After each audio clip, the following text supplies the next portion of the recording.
Bonjour à tous, j'espère que vous portez tous très bien. Je voulais partager rapidement avec vous voilà, cette vidéo pour expliquer ou présenter alors, une fonctionnalité extrêmement importante au niveau d'Excel, surtout lorsqu'il s'agit de faire des prévisions budgétaires en particulier. Vous savez, le but des formations que nous offrons, c'est surtout pour répondre aux besoins en matière de gestion. Et un élément extrêmement important, d'accord, au niveau de la gestion, c'est d'établir des prévisions budgétaires, d'accord. Là, je vais juste parler, donc, puisque je voulais juste vous faire un petit bonjour, d'accord. Donc, je voulais donc vous faire voir l'importance des nuages de points, mais également surtout la feuille de prévision. Donc, restez jusqu'à la fin pour bien comprendre ce que je veux dire par rapport à la prévision des ventes ou une prévision quelconque des valeurs futures en se basant sur des valeurs donc historiques. Nous avons ici une entreprise qui, durant les 8 derniers mois, donc, a fait les ventes en quantité telles que présentées dans le tableau. Et on nous demande de procéder à un ajustement linéaire par la méthode des moindres carrés, ou également donc d'utiliser les résultats afin de prévoir la vente des prochains mois, donc des 3 prochains mois, par exemple. OK? Donc, voilà, je ne vais pas revenir sur le côté technique des moindres carrés, tout ça. Donc, mais le principe est simple. Dans un premier temps, on va voir si l'ajustement linéaire correspond, c'est-à-dire si nos ventes suivent une tendance linéaire. Dans ce, pour cela, il faut dans un premier temps bien présenter vos informations. OK, donc nous parlerons des fonctionnalités pour les autres budgets après, donc que ce soit pour la production et les éléments. Donc, voilà. Donc là, je vous présente juste, voilà, donc ce point. Alors, il faut donc savoir bien présenter votre tableau, pas de cette façon telle que c'est présenté, mais plutôt d'une manière, voilà, verticale. Donc, les colonnes sont les mois et les quantités, et cela permet, donc, bien évidemment, ah oui, là, j'ai fait copier-coller, je devais plutôt faire collage spécial. Bon, de toute façon, je peux cliquer là pour faire transposer. D'accord? Donc, transposer, c'est où c'est ça, transposer. Donc, ça permet de transposer les lignes et les colonnes tout simplement. Vous obtenez donc ce tableau de cette façon très rapidement. Ensuite, on va voir la tendance générale de nos ventes, OK, à travers la fonction nuage de points. Donc, toujours la plage de cellules est sélectionnée et je viens ici, graphique, nuage de points, voilà. Voilà, où je pourrais choisir courbe également, mais là, donc, telles que les présentations des mois et des quantités se présentent, donc, tel qu'on le voit là, on voit bien qu'il y a une croissance des ventes au fur et à mesure qu'on évolue dans les mois. OK? Donc, il y a donc une tendance linéaire. Et quand on parle d'ajustement linéaire, c'est le fait d'obtenir une équation de ce format Y égale, d'accord, Y égale à X plus B. Y étant les ventes que nous chercherons à découvrir, les X, ce sont les mois, et A, c'est le coefficient multiplicateur, et le B, c'est la valeur constante. OK, voilà, donc la valeur constante.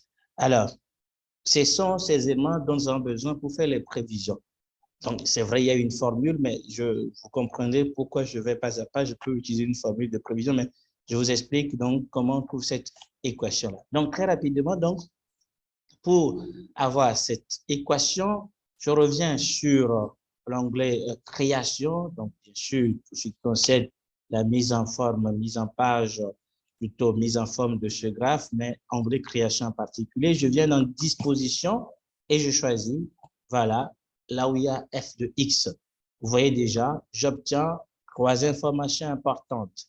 Donc, puisqu'il s'agit de 2 variables numériques, donc, nous avons là-bas le R carré qui présente le degré de corrélation entre le mois et bien évidemment donc la quantité.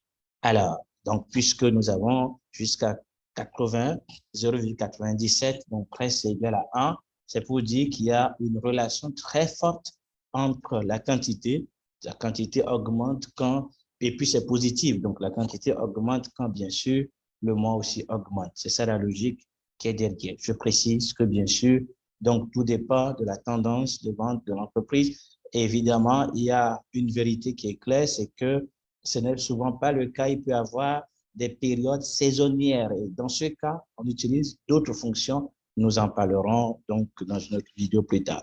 OK? Ou bien évidemment avec ceux qui suivront les formations que nous lançons dans ce sens. Donc, bref, nous avons donc notre A, c'est ce qui nous importe dans un premier temps, qui est donc bien évidemment 886,9 et notre B qui est de 200, donc le B, donc 2, 2, 9, 6 et 4.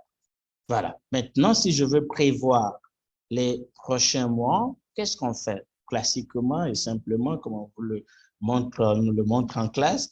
Donc, 9, 10, 11 par exemple, je vais mettre jusqu'à 12 mois par exemple. Alors, qu'est-ce que je fais? C'est très simple. La valeur que je cherche, c'est le Y. Et le A, c'est celui-ci. Le X, c'est le mois. Le B, c'est celui-ci. Voilà. Donc, voilà les données que j'ai. Donc, je vais juste figer mes valeurs constantes, c'est-à-dire le A et le B. Et je fais la même chose pour trouver la prévision pour les autres mois, tout simplement. Voilà. Donc, si la logique des ventes qui augmente en fonction du mois respecté, évidemment, voilà les ventes que nous devions avoir pour les 4 prochains mois. Donc, voilà comment je fais donc la prévision et nous voyons bien là, donc voilà, pour tout ce qui est mis en forme du graphe. Alors, je profite puisque je devais, lors de nos formations gratuites des samedis que nous avons entamées, parler des graphes. Nous n'en avons pas parlé. Dans ce graphe, je vais enlever, alors je vais laisser le titre, hein, je peux enlever ça et celui-ci également, donc pour les mises en forme, voilà. Donc, selon le besoin, je peux donc bien sûr tout enlever, voilà. Donc, et j'ai un graphe très beau comme ça. OK? Après, évidemment, si je veux ajouter des étiquettes, il y a donc, ça c'est une parenthèse, hein. Vous avez ici, donc, bien évidemment, les formats, désolé, voilà, c'est un format, d'accord? Donc, en fonction de la présentation que vous souhaitez avoir, OK? Voilà. Et donc, il y a d'autres informations qu'on peut ajouter, d'accord, au niveau, donc, bien évidemment, des informations, en tout cas, des données qui sont là. OK? Donc, voilà. Je peux toujours ajouter des étiquettes de données, OK, si je le souhaite de cette façon, pour avoir les étiquettes, les valeurs là. Donc, voilà, je n'ai plus besoin de ça, de moi, OK. Vous voyez, voilà. Donc, ce qui est de l'équation, je peux l'enlever. Bon, bref, plusieurs choses qu'on fait avec cette droite linéaire. Donc, ça, c'est un point basique. Maintenant, ce que je viens de faire peut se faire avec une autre fonction. OK? Donc, alors, je vais donc garder les données que j'ai là. Je les garde et je continue ma planification avec une autre formule. OK? Voilà. Donc, nous allons, alors, permettez-moi de copier tout ça ici. Yes. Alors, je pourrais donc faire cela puisque je connais la tendance sans appliquer le Y fois. Vous avez vu ce que j'ai fait tout à l'heure. Donc, je peux donc bien sûr appliquer mes valeurs. OK? Donc, la formule. Alors, la formule de prévision, je préfère faire sortir la formule ici pour que vous voyez donc les données. Alors, j'ai déjà utilisé dernièrement, sinon au niveau de finances, non statistiques. Dans le groupe statistique, vous allez voir les prévisions, OK? Prévision, prévision, prévision. On a plusieurs types de prévisions. Je profite pour expliquer rapidement. Cette fonction de prévision utilise bien évidemment le lissage avec lissage automatique, OK? Ça, c'est avec lissage automatique, lissage exponentiel, bien évidemment, des valeurs. Et c'est cette fonction qui est par défaut au niveau de la feuille de prévision, donc qui est bien évidemment générée. Tout à l'heure, on va voir ça. Donc, je vais pas aller en détail sur les fonctions là, mais nous pouvons utiliser cette fonction dans notre cas pour avoir les mêmes réponses Donc, c'est une valeur future suivant une tendance linéaire en utilisant les valeurs existantes. Donc, pour nous, il y a cette fonction qui apparaît. Maintenant, prévision, ça, c'est pour les données statistiques de prévision. Ça, c'est pour l'intervalle de confiance. Et là, c'est donc dans le cas, bien sûr, parce qu'il faut tenir compte des caractères saisonniers, c'est-à-dire le coefficient saisonnier, tout ça. OK? Donc, voilà. Alors, le X, c'est le nombre, la valeur 9 que je connais bien. Donc, le Y qui est déjà connu, d'accord? Les Y qui sont connus, c'est ça, les ventes précédentes. Et j'ai ici les X qui sont connus. OK, entrée. Et voilà, j'obtiens ma prévision. Alors, bien sûr, je vais figer la matrice qui est déjà connue là. OK, nous allons figer ça. Donc, vous savez déjà que pour figer, on met $, tout simplement, d'accord, comme je suis en train de le faire. OK, voilà.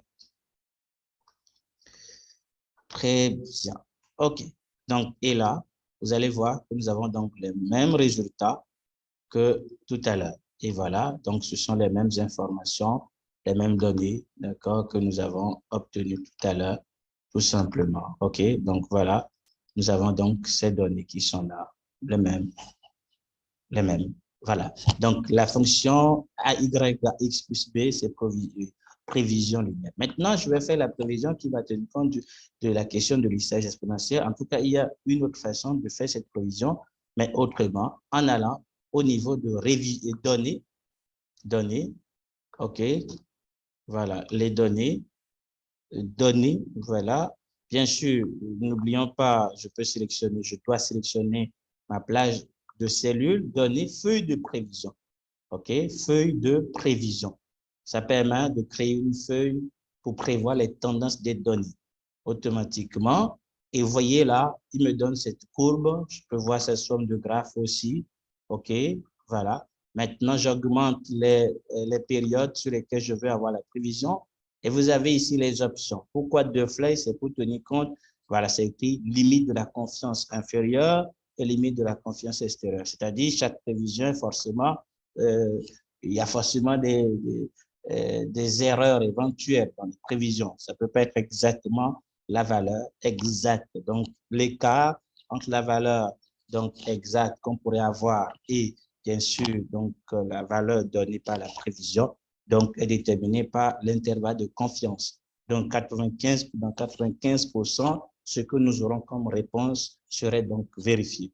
Voilà. Et si nous voulons plutôt que ce soit bien plus précis, nous augmentons ici comment dit-on, le coefficient de confiance, vous voyez là, donc évidemment, ça change de position. Alors, je laisse au 95. Maintenant, ici, voilà, nous avons bien évidemment d'autres informations, inclus les statistiques de prévision si vous le souhaitez. Bon, bref, je me limite là et nous avons donc notre feuille qui est créée. Voilà, les prévisions que nous avons sont légèrement différentes parce que, évidemment, la fonction qui est utilisée ici, c'est la fonction prévision PTS, c'est-à-dire avec dessus, donc voilà, tout ce qui concerne, il y a un peu de caractère saisonnier, donc avec lissage exponentiel. Donc bref, je voulais juste vous montrer rapidement comment faire ces prévisions, l'usage de cette graphe, de cette graphique en particulier, ce graphe. Et là, ici, donc avec la feuille de prévision, les infos que vous pouvez avoir, c'est toute une... voilà, c'est un graphe comme tout d'autres, donc on peut aussi modifier donc, en fonction de ce qu'on souhaite avoir avec les étiquettes comme je l'ai obtenu. Bref, voilà, les amis, juste un petit coucou pour vous rappeler, voilà, l'importance de ces graphes et j'espère que cette courte vidéo vous permet de voir l'utilité donc de ces graphes en matière de prévision des ventes. Donc, ce qui est très utile dans le cadre de la gestion budgétaire, on fait toujours des prévisions des ventes. Voilà. Et ces nuages de points permettent surtout de voir la tendance des ventes. Il y a tellement de graphes et je rappelle que nous avons une formation en cours qui permet de saisir l'importance de sa graphe, mais surtout dans le cadre des besoins en matière de gestion. Nous avons déjà plusieurs graphes que je vous ai montrés au niveau du tableau de bord, exemple, que nous avons et plusieurs autres tableaux de bord. Donc, voilà, pour ceux qui donc, ont confirmé leur inscription. Nous commençons donc cet après-midi, mais ce soir, donc, pour les autres, vous pouvez toujours nous rejoindre. Je reste à votre disposition, les amis, et je vous souhaite une agréable fin de journée. À très, très prochainement. Au revoir.